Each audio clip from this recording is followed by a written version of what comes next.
On February 19, 1942, President Roosevelt signed Executive Order 9066, which led to the removal of 120,000 Japanese Americans from their homes to be falsely imprisoned. Over 285,000 people of Japanese ancestry were impacted by the executive order. Their loyalty was questioned, and their status as citizens was degraded by their own government. More than 100,000 men, women, and children, all of Japanese ancestry, removed from their homes in the Pacific Coast states. The evacuation and internment happened in 1942.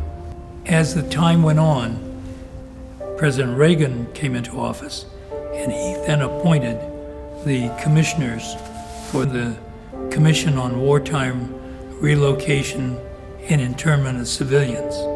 And they then took about 2 years to investigate what motivated the government to do this. And it came about because of historical racial discrimination, wartime hysteria, and weak political leadership. Well, in school you have civics classes. You read about, our government and how it works, the Constitution and the Bill of Rights, and you come home and I engage my father in conversation, and it wasn't what happened to us during the war, wasn't the way America is supposed to work. One thing that really bothered me is the fact that they did not teach anything about 9066 or internment camps or the 442nd Regimental Combat Team. There's a huge black hole in our history books when it comes to what this country did to Japanese Americans during World War II. When I first learned about the executive order, it was in school.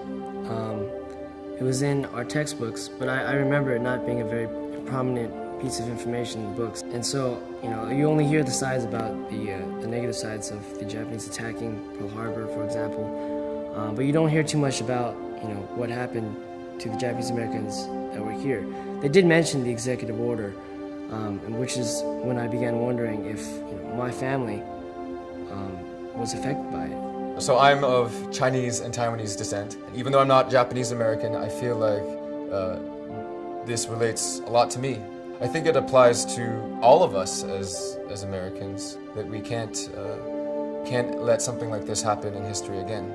It wasn't just a Japanese American struggle. It wasn't just a Japanese American incident, that it was something that all Americans have to face when we don't have any strong collective voice. It's history. History repeats itself. You can't forget it. It's something it's important for any generation to learn so that you can prevent it and so you can understand it and so that it doesn't just get, swept under the rug.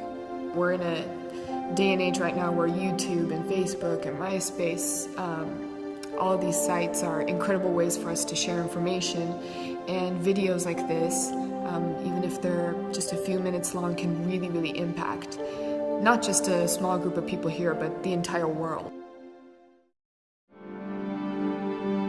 In conjunction with the 70th anniversary of Executive Order 9066, the Japanese American National Museum is launching its newest initiative, the Remembrance Project, which allows individuals and families to remember and to pay tribute to the unique experiences, stories, and accomplishments of family members, friends, and other individuals impacted by World War II. These are the stories that you won't find in history books, but they are also the stories that should not be forgotten. The Remembrance Project is an opportunity for these stories not only to be told, but to live on forever. It is a living monument to the people who have done so much to build our communities and our country. And it will ensure that whether that person is living or deceased, we will still remember. To find more information on the Remembrance Project, please visit the official website at remembrance-project.org.